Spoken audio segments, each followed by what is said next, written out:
Halo semua, salam sejahtera Malaysia, tuan-tuan dan puan yang saya amat hormati.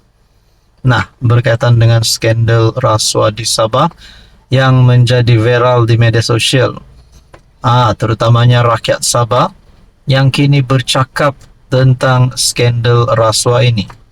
Ada yang kata ini konspirasi politik, ada yang kata pihak ini bersalah, pihak yang satu bersalah, dan macam-macam pandangan. Sehingga kan ada yang berkata Ketua Menteri Sabah hari ini sekiranya benar didapati bersalah, sepatutnya diganti ataupun pecat ataupun letak jawatan. Nah, berkaitan dengan ini, saudara-saudara yang saya amat hormati, tuan-tuan dan puan, akhirnya salah satu kepimpinan tertinggi kerajaan negeri Sabah mula bersuara, tampil dalam satu kenyataan, yaitu Menteri Kewangan Sabah Masidi Manjun menafikan RM300.000 dalam beg. Adakah RM300.000 wang bertimbun ini ditemukan di dalam di dalam kediaman ataupun rumah pemimpin politik di Sabah ataupun yang terlibat dengan skandal ini? Saudara-saudara, Masidi nafi RM300K dalam beg. Dakwa tidak ingat perbualan itu. Menteri Keuangan Negeri Sabah Masidi Manjun dan pegawai khasnya hari ini menafikan dakwaan seorang pemberi maklumat bahwa kedua-dua mereka menerima sejumlah wang yang ditawarkan sebagai rasuah untuk menyokong permohonan mendapatkan lesen penerokaan mineral.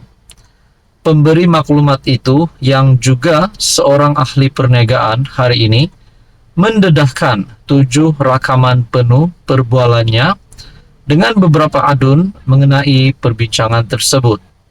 Antaranya dikatakan diadakan di pejabat Masidi pada 11 Januari lalu yang membabitkan sejumlah RM300.000 dikatakan sebagai bahagian wang yang diserahkan daripada jumlah penuh RM3 juta. Saya tidak ingat perbualan itu. Apa yang saya ingat ialah dia, pemberi maklumat, menawarkan untuk menderma kepada parti dan saya menjawab tidak ada keperluan untuk dia berbuat demikian, kata Setiausaha Agung GRS kepada Malaysia Kini.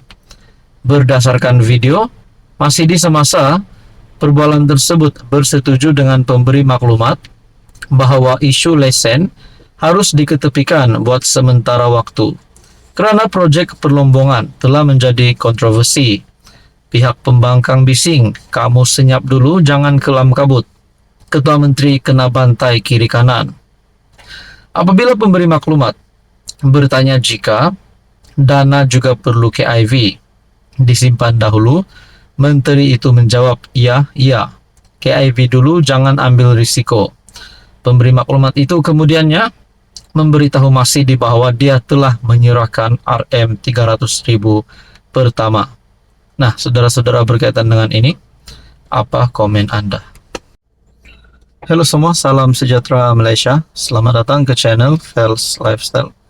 Kembali lagi dengan satu lagi perkembangan terkini berkaitan dengan skandal rasuah di Sabah yang memang panas, yang memang menjadi bualan ataupun menjadi buah mulut ramai orang, terutamanya di negeri Sabah. Kerana perkara ini berlaku di Sabah, sudahlah berlaku di Sabah dan melibatkan nama kepimpinan tertinggi politik di Sabah. Nah, saudara-saudara yang saya amat hormati, tuan-tuan dan puan, akhirnya pemberi maklumat telah tampil dengan mendedahkan 7 rakaman penuh perbincangan dengan beberapa adun. Dia mendakwa wang yang terlibat adalah rasuah yang diberikan kepada ahli politik untuk menyokong permohonannya mendapatkan lesen eksplorasi mineral. Satu dapatan daripada Malaysia Kini, video Sabah 3 RM400K tunai, RM360K sikit. Saya sebagai rakyat Malaysia, rakyat Sabah, tertanya-tanya. Apa maksud RM400K tunai dan RM360K tunai? Sikit. Adakah ini adalah jumlah wang rasuah ataupun wang suapan yang diberikan kepada pihak satu kepada pihak yang satu lagi? Nah, kalau benar ini adalah jumlah rasuah, dana rasuah, wang rasuah, jumlah ini bukan sedikit, geng. Nah, kalau benar mana-mana adun ataupun mana-mana pihak yang terlibat dengan rasuah berkaitan dengan skandal ini perlu dikenakan tindakan undang-undang. Di sini dipaparkan gambar timbalan Ketua Menteri.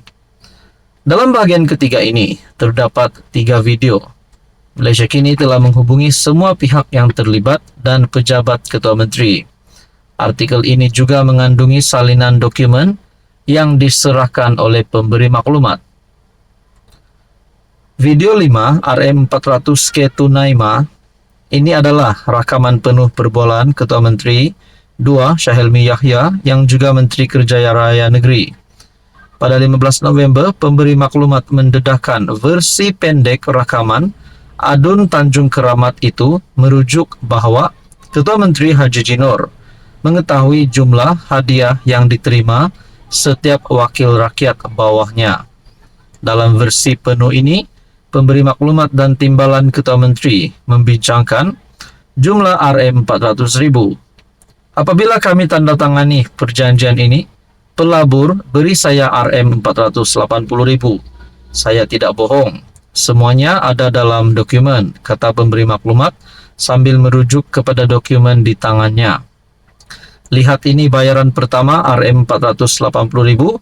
Dari jumlah ini, saya beri Datuk RM400,000 tambahnya dan Syahelmi membalas, Itu RM400,000 tunai katanya, dan menteri itu yang dilihat mengangguk membalas iyalah. Video ke-6, RM360K sikit, boleh pulangkan sekarang. Ini adalah rekaman penuh Adun Tempasuk Muhammad Arsyad Bistari sebelum ini mendakwah klip dirinya yang dikeluarkan pada 14 November disunting secara berniat jahat. Dalam rakaman penuh ini, pemberi maklumat meminta persetujuan gentleman bahawa jika lesen tidak diluluskan, adun itu akan memulangkan RM360,000 secara berperingkat. Namun, jika diluluskan, jumlah tersebut akan ditambah. Sebelum ini, ketika pemberi maklumat menyebut bahawa adun tidak menyokong Haji Ji semasa krisis politik tanpa sebarang ganjaran, Arsyad berkata, saya sokong percuma, saya tidak minta apa-apa. Video 7, jika saya ada RM400K, saya pulangkan. Nah, saudara-saudara yang saya amat hormati, inilah beberapa pendedahan berkaitan dengan video, bahkan dokumen juga dikongsikan di dalam artikel daripada Malaysia Kini yang bertajuk Video Sabah 3 RM400K tunai, RM360K sikit. Nah, adakah pendedahan ini boleh membawa kepada kejatuhan kerajaan negeri? Nah, saudara-saudara yang saya amat hormati, berkaitan dengan ini, apa komen Anda?